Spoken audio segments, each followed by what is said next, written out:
नमस्कार और आज की इस खास चर्चा में स्वागत है। नमस्कार। आज हम नेपाल में जो हाल में अशांति उभरी है उसकी परतों को खोलने की कोशिश कर रहे हैं। जी।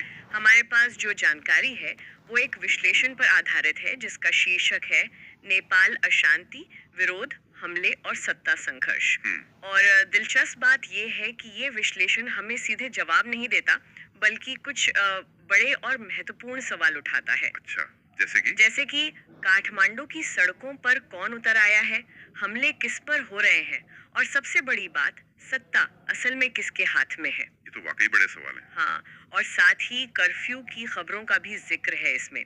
तो हमारा मकसद है इन सवालों के जरिए नेपाल की जो मौजूदा जटिल स्थिति है उसे गहराई से समझना। बिल्कुल, चलिए देखते हैं। चलिए शुरू करते हैं।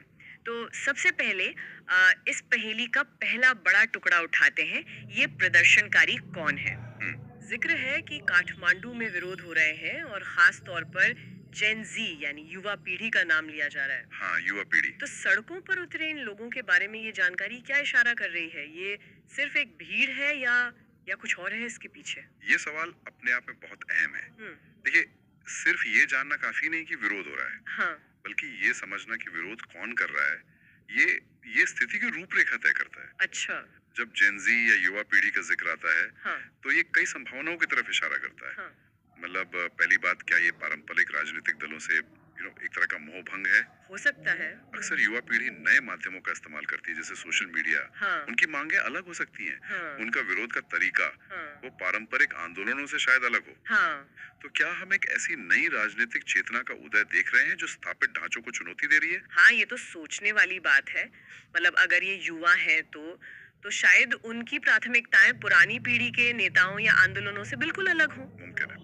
जैसे रोजगार का मुद्दा हो, भविष्य की चिंताएं या शायद व्यवस्था में ज्यादा पारदर्शिता की मांग। बिल्कुल।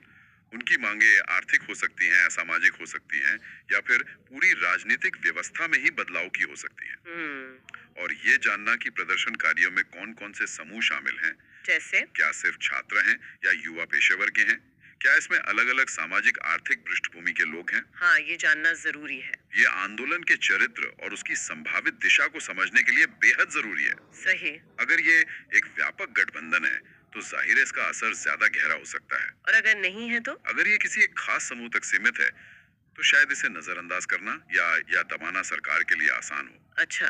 इसलिए ये सवाल कि प्रदर्शनकारी कौन है, ये महज एक पहचान का सवाल नहीं है। ये दरअसल पूरे आंदोलन के डीएनए को समझने की कुंजी है।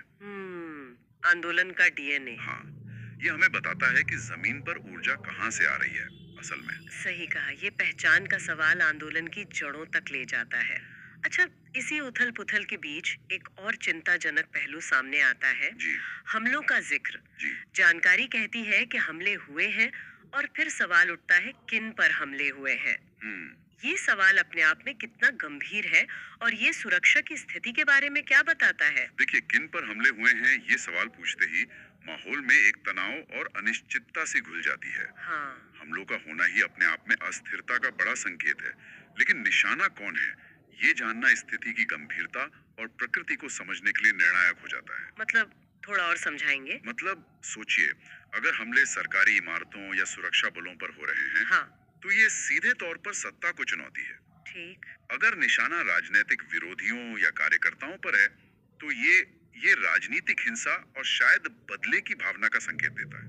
ओ। और अगर आम नागरिकों को निशाना बनाया जा रहा है, तो ये कानून और व्यवस्था के पूरी तरह चरमरा जाने और एक तरह से व्यापक भय फैलाने की कोशिश हो सकती है। यानी हमले का पैटर्न या निशाना वो संघर्ष की पूरी कहानी कह देता है कि ये लड़ाई किसके बीच है और कितनी खतरनाक हो चुकी है। एकदम, बिल्कुल। ये सवाल हमें हिंसा के स्रोत और मकसद को समझने की दिशा में ले जाता है। क्या ये संगठित गुटों का काम है? क्या इसके पीछे कोई राजनीतिक एजेंडा है, या फिर ये बस अराजकता का फायदा उठाकर की जा रही लूटपाट या कोई व्यक्तिगत दुश्मनी का नतीजा है? हाँ, ये जानना तो बहुत जरूरी है। बिना ये जाने कि पीड़ित कौन है और हमलावर कौन है या उनका मकसद क्या है, हम केवल सतह पर तैर रही खबरों को देख रहे होंगे, उसकी गहराई में छिपे खतरों को नहीं समझ पाएंगे। सही बात। ये सवाल इसलिए भी महत्वपूर्ण है क्योंकि ये सीधे तौर पर आम लोगों की सुरक्षा और राज्य की अपने नागरिकों की रक्षा करने की क्षमता पर उस पर सवाल उठाता है। हाँ। जब ये स्पष्ट न हो कि कौन सुरक्षित है और कौन नहीं, तो डर और अविश्वास का माहौल बनता है और वो किसी भी समाज के लिए बहुत घातक है। ये डर और अविश्वास, शायद यही वो माहौल है जो सबसे बुनियादी सवाल की तरफ ले जाता है। कौन सा? सत्ता किसके हाथ में है? हम्म, किसी भी देश के लिए इससे ज्यादा मौलिक सवाल क्या हो सकता है भला? हाँ, ये तो है। जानकारी इसे एक प्रमुख प्रश्न क्यों मानती है? ये तो बिल्कुल स्पष्ट होना चाहिए ना कि भाई सरकार कौन चला रहा है। हाँ, सैद्धांतिक रूप से तो स्पष्ट होना चाहिए, बिल्कुल। लेकिन जब जमीनी हकीकत जटिल हो, खासकर ऐसी अशांति के समय, तो ये सवाल सबसे ज्यादा प्रासंगिक और चिंताजनक बन जाता है। अच्छा। सत्ता किसके हाथ में है, ये सवाल अपने आप में ये इशारा करता है कि शायद सत्ता का केंद्र एक नहीं है, या वो कमजोर पड़ गया है, या फिर उसे चुनौती मिल रही है। जरा सोचिए, इसके क्या मायने हो सकते हैं। पहला, क्या मौजूदा सरकार का नियंत्रण सिर्फ नाम का रह गया है? ओह। क्या फैसले कहीं और लिए जा रहे हैं? दूसरा, क्या सरकार के भीतर ही अलग अलग गुट बन गए हैं जो एक दूसरे के खिलाफ काम कर रहे हैं? यानी अंदरूनी कलह। हाँ, या तीसरा, क्या कोई समानांतर शक्ति केंद्र उभर रहा है, शायद सेना, या कोई मजबूत राजनीतिक गुट, या कोई बाहरी ताकत? ये तो कई परतें खोलता है। मतलब ये सिर्फ ये जानना नहीं है कि प्रधानमंत्री या राष्ट्रपति कौन है। नहीं, बिल्कुल नहीं। बल्कि ये कि असली ताकत किसके पास है, फैसले कौन ले रहा है असल में। हाँ, बिल्कुल। ये राजनीतिक अस्थिरता का सबसे स्पष्ट संकेत है। सही। जब ये भ्रम होता है कि कमान किसके हाथ में है, तो नीतियां वो लकवाग्रस्त हो जाती हैं, प्रशासन ठप पड़ जाता है, और सबसे खतरनाक बात, अलग अलग ताकतें इस खालीपन को भरने की कोशिश करती हैं। और उससे हिंसा और अशांति को और ज्यादा बढ़ावा मिलता है। प्रदर्शनकारी शायद इसीलिए सड़कों पर हों, क्योंकि उन्हें लगता है कि उनकी सुनने वाला कोई नहीं, या जो सत्ता में है वो वैध नहीं है। हाँ, ये भी हो सकता है। और हमलावर शायद इसीलिए सक्रिय हो, क्योंकि उन्हें लगता है कि उन्हें रोकने वाला कोई नहीं है। अच्छा। इसीलिए ये जानना कि सत्ता का समीकरण क्या है, मौजूदा संकट को समझने और भविष्य का अनुमान लगाने के लिए सबसे ज्यादा जरूरी है। ये सवाल दरअसल नेपाल के शासन के दिल पर उंगली रखता है। लेकिन क्या ये भी मुमकिन नहीं कि सरकार नियंत्रण में हो, लेकिन जानबूझकर भ्रम फैलाया जा रहा हो, या स्थिति को गलत तरीके से पेश किया जा रहा हो? ये संभावना भी है, बिल्कुल। सूचना युद्ध या प्रोपेगेंडा भी ऐसी स्थितियों का हिस्सा हो सकता है, इसमें कोई शक नहीं। हाँ। लेकिन जब विश्वसनीय सूत्र या विश्लेषण इस सवाल को प्रमुखता से उठाते हैं, तो ये आमतौर पर जमीनी हकीकत में मौजूद ठोस अनिश्चितताओं पर आधारित होता है। अच्छा। भले ही सरकार दावा करे कि सब नियंत्रण में है, अगर विरोध प्रदर्शन बड़े पैमाने पर हो रहे हैं, हमले हो रहे हैं और अंदरूनी कलह की खबरें हैं, तो सवाल उठेगा। हाँ, तो सत्ता किसके हाथ में है, ये सवाल स्वाभाविक रूप से उठेगा और वैध होगा। इसका उठाया जाना ही अपने आप में एक महत्वपूर्ण संकेत है कि सत्ता के नीचे कुछ गड़बड़ जरूर है, भले ही पूरी तस्वीर अभी साफ ना हो। ठीक है, ये अनिश्चितता वाकई चिंताजनक है। अच्छा, अब आते हैं उस एक और पहलू पर जिसका जिक्र हुआ था शुरू में। जी। कर्फ्यू की खबरें। ये कर्फ्यू वाली बात इस पूरी तस्वीर में कहाँ फिट होती है? इसका क्या महत्व है? देखिए, कर्फ्यू अपने आप में एक बहुत बड़ा संकेत है।